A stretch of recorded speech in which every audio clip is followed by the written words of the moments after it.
State of the arts at Memorial Humanities and Social Sciences. Analysis whip smart and professorial smart people talking about what they know best. Listen to Lisa as she brings them all together, and we try to figure out how to live together better with fat stacks of research bound to impress. So let's talk about the faculty of HSS.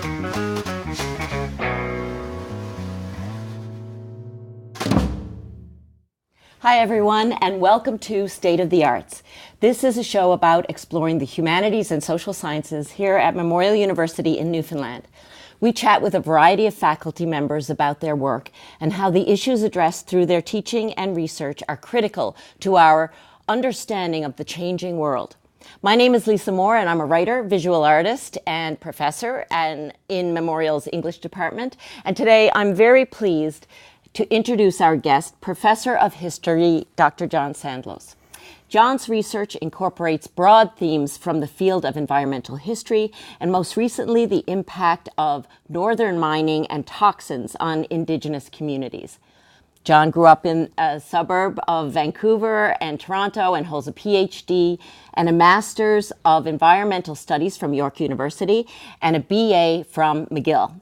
And he came to Newfoundland in 2007. In addition to his roles as teacher and researcher, he is also the director of the Nexus Center for Humanities and Social Science Research. So welcome, John. Thank you so much for being here. Yeah, thanks. I'm really excited to be here. Did you like your painting? I did like the painting, yes. And I liked how young you made me look. Well, look at you though. You're a baby. You're getting the real me now, right? This is the real you. Yeah.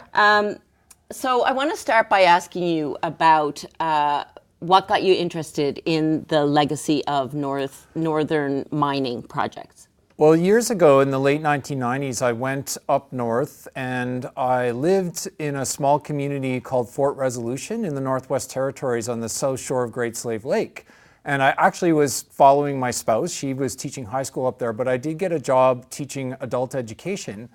And the students were doing a small assignment on the history of their community. And one of the students wanted to do something on the Pine Point mine. And I had no idea what that was at the time, but it was a large lead zinc mine that started operating in the 1960s. And the community, to make a long story short, really felt like they got a raw deal. They got an environmental mess left behind, and they didn't get a lot of jobs out of it. There are people in the community that have a more positive view, but this student wrote a kind of scathing assignment about it. And then he offered to take me out to the mine.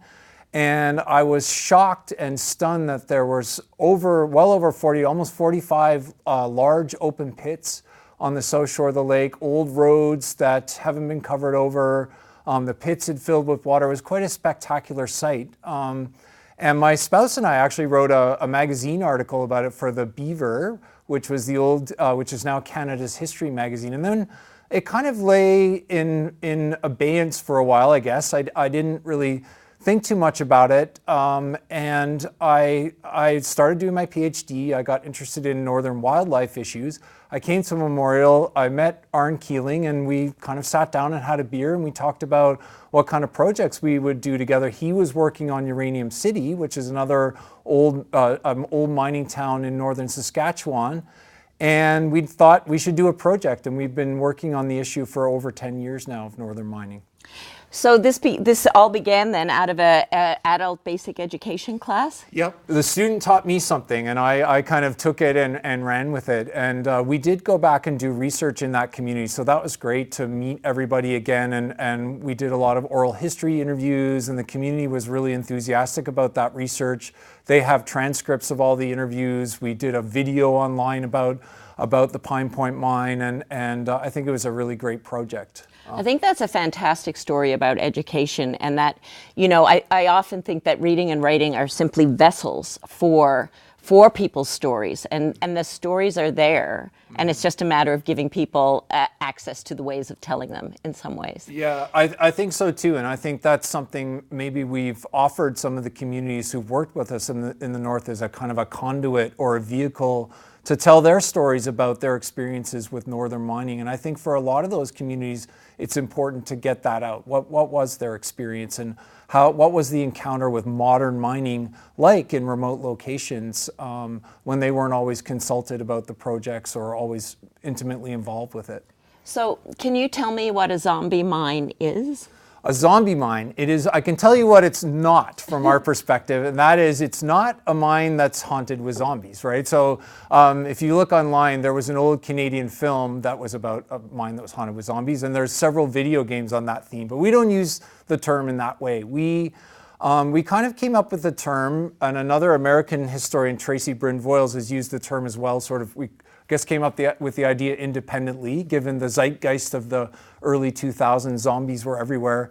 It's basically a mine that has an afterlife and exerts a kind of malevolent influence on the environment and people around it after it's closed. So we think of a mine, it opens, it has a life, it operates, and then it closes, and we think of an abandoned mine as just something that's left behind. But what we found in doing our research is that the past is never the past when it comes to abandoned mines. There are often intense pollution problems. It can be pollution problems on the surface or pollution underground. That pollution can be water. It can be dust that blows from the mine. There's also landscape changes that lots of people who live around these mines think, well, why can't the mine go back to the way, or why can't the land go back to the way it was? And then often these mines are undergoing remediation programs, which sound clean and green, and those kinds of remediation programs are important, but they also introduce new risk for communities around the mine. So if you've got contaminated soil and you start moving that soil or removing that soil, well, that raises the potential that you might release more toxins into the air, into the water. And the other thing about that is that many of these mines often, as mineral prices fluctuate, they go up, they go down. As they go up, sometimes abandoned mines are subject to redevelopment projects. So people want to go in, they want to reprocess old tailings and pull gold or silver or copper or nickel out of them, or they want to do new mining in old deposits that are now economic. And sometimes these zombie mines undergo remediation and redevelopment all at the same time. So we think of this as kind of the afterlife of mining. And for a lot of the communities around the mines, the influences are often malevolent. So it seemed like the zombie was the perfect metaphor to use to describe these mines. It's a great metaphor. And of course, the people around the Yellowknife mine, the Great Mine. The Giant Mine. The yes. Giant Mine. Yes. They talk about it as a monster, don't they? Yes, and I think Giant Mine is probably the zombie mine that sits at, it's kind of the big kahuna of all the zombie mines. And it is arguably the worst toxic site in Canada right now. So to just explain to the viewers, that was a gold mine where mining started in 1948. And in 1949, the company at that time started roasting the ore. It was the only way to get at the gold within the ore. And the byproduct of that was arsenic trioxide, which was spewed out into the surrounding atmosphere with very ill effects imposed on the local indigenous population because the arsenic would settle in snow, and they were using that snow melt for water in the winter. So there's a whole history of that community being poisoned, being made sick. At least one child, maybe more people were killed by that pollution. In 1951, there was a young boy who died, and the government and the company felt like they needed to respond to this. And so they started to use pollution control equipment to collect the arsenic trioxide dust that was coming up the stack. And they didn't really know what to do with it. There's another mine in the area, Con Mine, where the arsenic had been stored in lakes and holding ponds, and there was problems with surface water pollution. So they didn't want to store it on the surface, and they started putting this stuff in they use what they call a dry storage method, putting it underground. And now there's 237,000 tons of highly toxic material underground. It only takes a teaspoon to kill an individual. And the water table in a mine always, that you are always, usually in an underground mine, you're pumping water out so that you can get at the chambers. In this case, if that pumping were to stop, the water would come up that material, the arsenic, is soluble. It would dissolve in the water and get into the surrounding environment. So it's a zombie mine because there's this immense amount of toxic material that is definitely a threat to the local population and the surrounding area. And the government has their solution, the remediation solution, has been to freeze this stuff until we can figure out what to do with it, how to remove it safely, and so on. So there's this massive, expensive underground freeze operation going on simultaneously with a surface cleanup. Yes, I mean, it's absolutely horrifying. And you and your collaborator, Arne, did a documentary. The documentary is called Guardians of Eternity. Yes. I think we're going to see a clip of a woman, Mary Rose Sundberg. and she's talking about when people first came Yes. to the area, white people. Mm-hmm.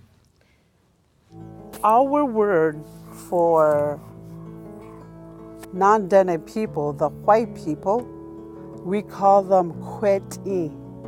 Kwe is rock, Ti is people. So the white people's name came when the first prospector came, because we remember them as a person that was looking, that wanted the rock. So they remember them as Kwe-ti. So they're called rock people to this day. So they came for rock, and can you just tell us how long they came, the expense, how much money they made with this gold? And let's keep in mind too, and you correct me if I'm wrong, that gold is not like other resource extraction in that it doesn't have the kind of value that an energy resource might have, or even it has no use really. Yeah. Or very little. There are some uses for gold, and certainly it's used in an ornamental sense. But the gold from Giant Mine went to the Canadian Mint. It was just simply formed into bricks and went to the Canadian Mint as part of when people used to use the gold standard, and gold was a stabilizing form of wealth for central banks and so on. And when people, I think, what's important about Mary Rose's quote is that I think for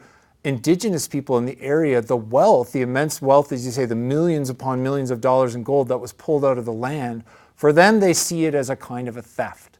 And this is the central moment for them in what they see as the colonization of their territory. Their land was turned into a toxic waste dump. All this wealth was pulled out, and they have a counter story. So the rock people came, prospectors like John E. Baker, but the Dene feel that one of their own, Liza Crooked Hand, and there are other stories around, actually showed the prospectors where the gold was. So it was Indigenous knowledge that led the rock people to the gold, and all Liza Crooked Hand got out of that was a stovepipe. And those stories, I think, underline the extent to which Indigenous people felt left out of the development process, and that wealth was taken for their land, that they didn't have any part in benefiting from that, and all they got was really the harms from that mining. And I think they weren't really included in the labor force either, were they? A little bit. Some people were, but at that time, no. There was no training, no attempt to develop anything like an Indigenous employment policy, no impact or benefit agreements, as we would see today with northern mining. So as we see, as Indigenous people, the Dene around that mine began to get sick, can you tell me a little bit about how the environmental impacts were being studied, and was there a suppression of that information? How did that work? That's a really great question. There were different studies done. There were public health studies done in the 50s, right after the initial incident with the community, widespread illness in the community. And I've only seen retrospective references to that study. I've never been able to locate it. And the subject kind of, I guess, with the pollution control being put in place, it kind of died out a little bit. There was monitoring going on, monitoring mostly of drinking water. But the issue came to the forefront again when there was another study done in the late 60s. And it's really interesting because the issue kind of blows up by the mid 70s. There's a few reasons for this. First of all, this is the era, pollution's on everybody's mind in the 70s in North America. It's the era of pollution activism, and lots of stories about pollution in the news. The second thing is that the story really hit the media in 1974 around the Watergate era. And what's interesting is this study that was done in the 1960s, the rumor was that it showed that people were getting cancer from arsenic in the environment. And organizations like the Indian Brotherhood of the Northwest Territories were requesting this study. Local government was requesting study. I don't think there was an active suppression effort. I actually think nobody could find it in the government for the longest time. I have a copy. I have a digital copy now, and it's available in the archives. But I think nobody really knew where the study was. The doctor who was the lead of the study was very uncommunicative with the government. But what came out in the news, there were a lot of reports on CBC, and particularly an episode of As It Happens, where basically the idea came forth that this was a cover-up, that there had been cancer being caused in the community. Yeah, exactly. And there was a huge raft of activism. The Indian Brotherhood was conducting hair studies within the Yellowknives Dene community. There was kind of this almost like this science battle where local unions and Indigenous groups were claiming their studies were showing that people had elevated arsenic levels, and the government conducted studies where they were saying, no, we're all at safe levels, and so on.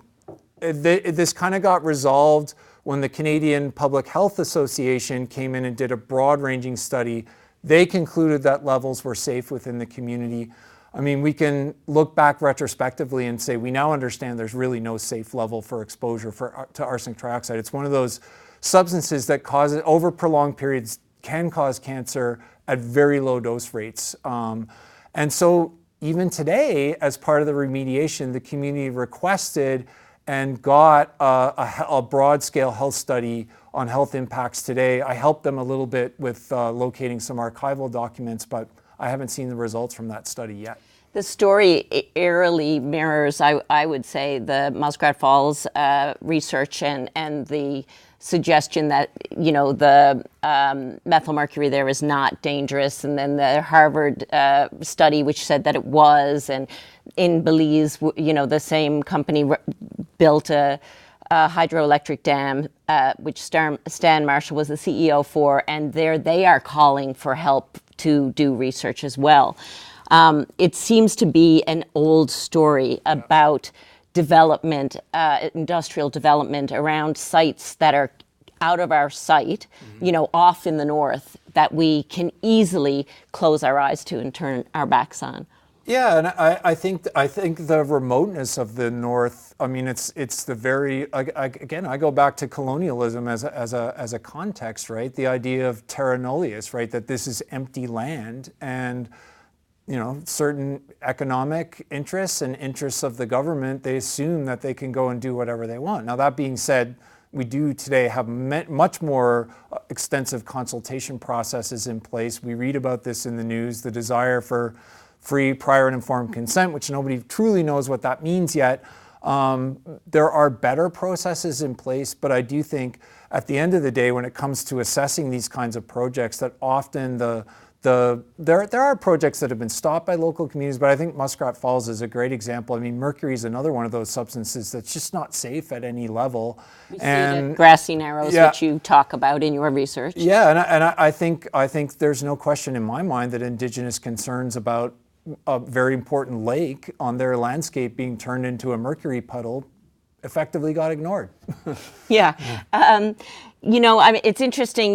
You work with Arn Keeling. Yes, in geography, yes. And I'm just, I'm wondering, like, if students are watching this, if they're aware of just how much collaboration goes on in a university. And I know that in some of these projects, you're working with sociologists, anthropologists, elders, political scientists. You're a historian. All these people are working together to explore sites basically for social justice. Mm-hmm. Yeah, and it's been great to have that level of collaboration. I mean, I think there's the practical side of it. Like when you get really busy, somebody else on your team is picking up the slack. They're maybe a little less busy, and that always feels good. there's the energy you get from feeding off other people's energy rather than working in isolation. But I think the most important thing is getting people to look at problems from different angles. So the historical context that I would bring to a project is really different than what a geographer who might be working on contemporary impact and benefits agreements might bring, or a scientist, and so on. And those interdisciplinary perspectives get us out of our silos and getting us thinking across different types of knowledge. And then for this project, there are also, I mean, I think with the Yellowknife work in particular, we had incredible buy-in and involvement from the community. It was incredible that if you look online at toxiclegacies.ca at our project site, you can see all the reports we did in collaboration with the community. I mean, one of the things that we haven't talked about is in this project, because the freezing of the arsenic underground is potentially going to be there for a very long time, hopefully only 100 years, but we don't know for sure. We worked very closely with Yellowknife's Dene and other members of the community in Yellowknife on how we would communicate with future generations about the dangers of that site, how to maintain that site, how to let people know that water needs to be pumped from the site. So we talked about signs, symbols, monuments, archives, different publications we can leave behind. We talked about doing ceremonies at the site so people wouldn't forget about it. And again, the work with those people was incredible. So people in communities have knowledge, people like Mary Rose Sundberg, people like Kevin O'Reilly, who was also in our film and has been active on the Giant Mine file for 25 years now. They're local heroes in my view, because they are on the front lines of these issues, and they are fighting for the public interest and making sure these places get managed properly. Yeah, it's a terrifying thing that perhaps this arsenic, and I think Mary Rose says that it's 10 stories high, and how many buildings, or how does she? Some of the chambers are as large as a 5-story building. The local word on the street is that there's enough arsenic to poison everybody on the planet 4 times. So I just got a calculator out one day, and I divided a teaspoon, whatever it is, 60 milligrams or whatever, into 270,000 metric tons, and then you bring in the population of the world, and yes, indeed, it was roughly enough poison for everybody in the world to be killed 4 times over. And when do people lose interest in that mine and keeping that stuff contained, and what happens to it? Yeah. It's a powerful story. Yeah, if there was ever a loss of continuity in the management of the site and the freeze walls were to break down underground, it would take about 20 years for them to melt. But if there's no water pumping, then all bets are off. I don't think anybody truly, again, water table comes up, arsenic starts to be dissolved, and then it's working its way out into Great Slave Lake, which flows into the Mackenzie River, and who knows, there would obviously be a dilution effect, but who knows how that toxic material would move, who would it affect. And if people have forgotten about it, it's silent, it's tasteless, it's odorless, nobody would know it's there. So we all die quietly. Well, or people in the local area would potentially be getting ill from it, yeah, at the very least. And what are you working on now? I know you're doing some work with the Barren Ground caribou. I have been revisiting the caribou issue over the years. I wrote a book, Hunters at the Margin, many, many years ago about how wildlife management was used as a kind of colonial tool, as a way of managing Indigenous people. And one of the central events I talked about was the Caribou Crisis of the 1950s. Well, we're in another caribou crisis now. And what's interesting about that is that there are some governments, territorial, provincial, some elements in the federal government, who still fall back on pointing to the Indigenous harvest as the problem. And some research that anthropologist Brenda Parley did out at University of Alberta, I mean, she has a lot of data that shows Indigenous communities do adjust their harvests when caribou rates go down. They do promote conservation. They do, those kinds of community management protocols are in place.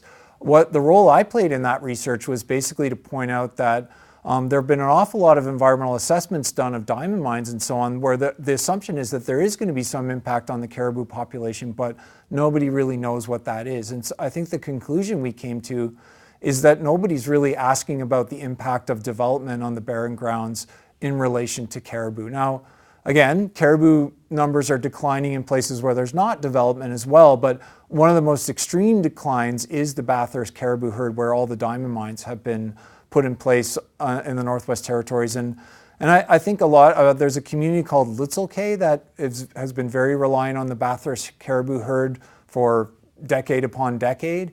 And they put out a community report that said they see a lot of crippling loss due to caribou having their legs caught in gravel that's used to build big ice roads on the tundra and so on. And so they feel like there's been an impact. And right now, nobody knows what that impact has been.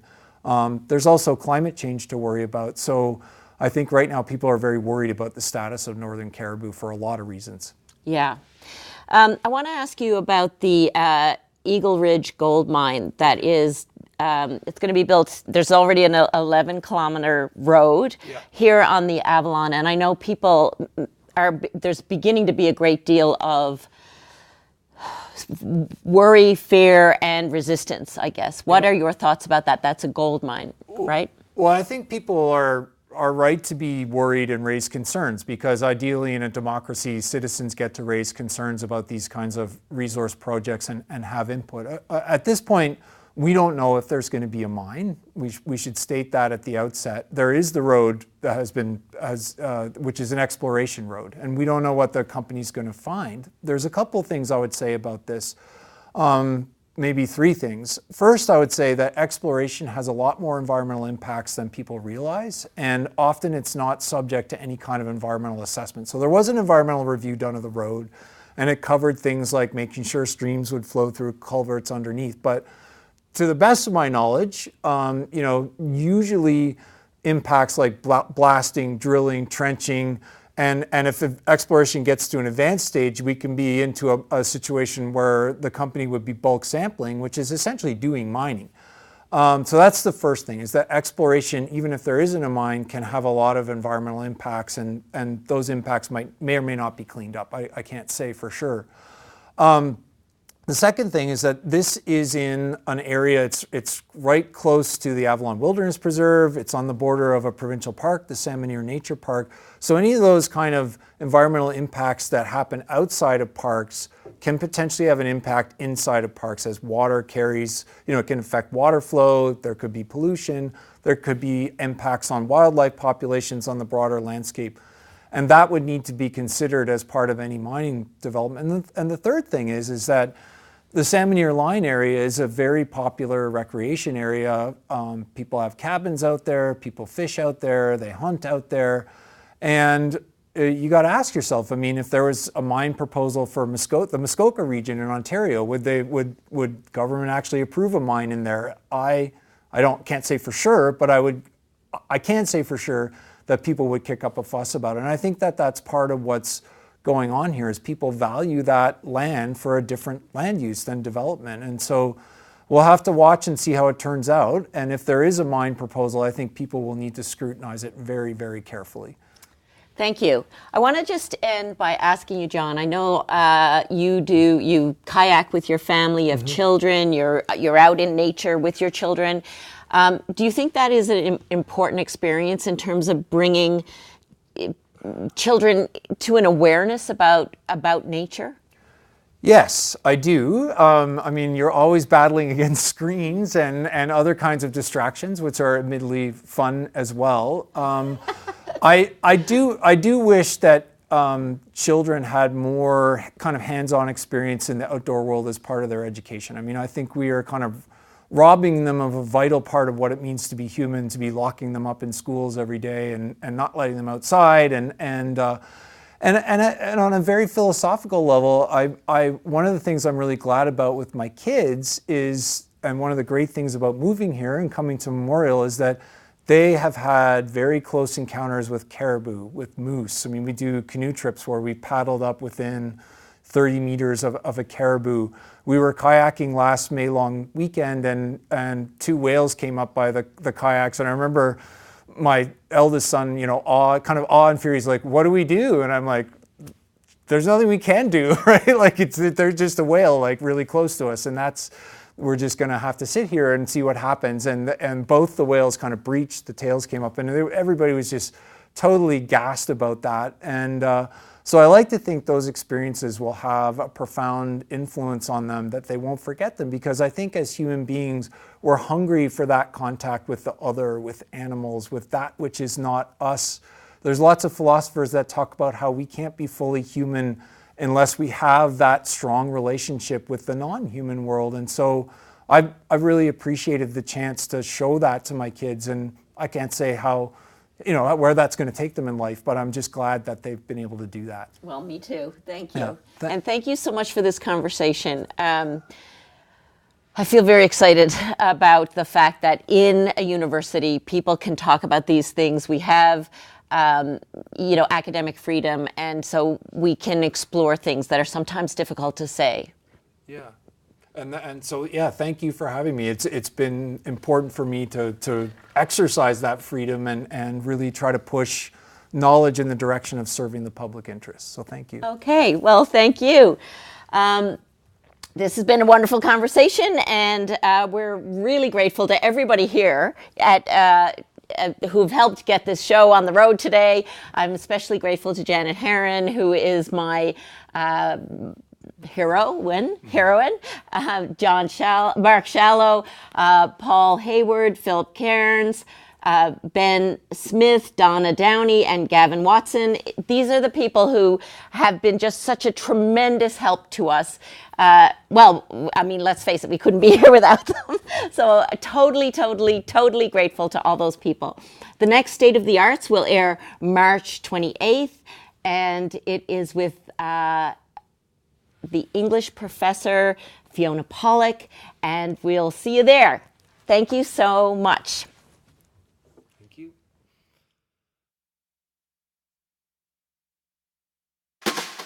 State of the Arts at Memorial Humanities and Social Sciences. Analysis whip smart and professorial smart. People talking about what they know best. Listen to Lisa as she brings them all together, and we try to figure out how to live together better with fat stacks of research bound to impress. So let's talk about the faculty of HSS.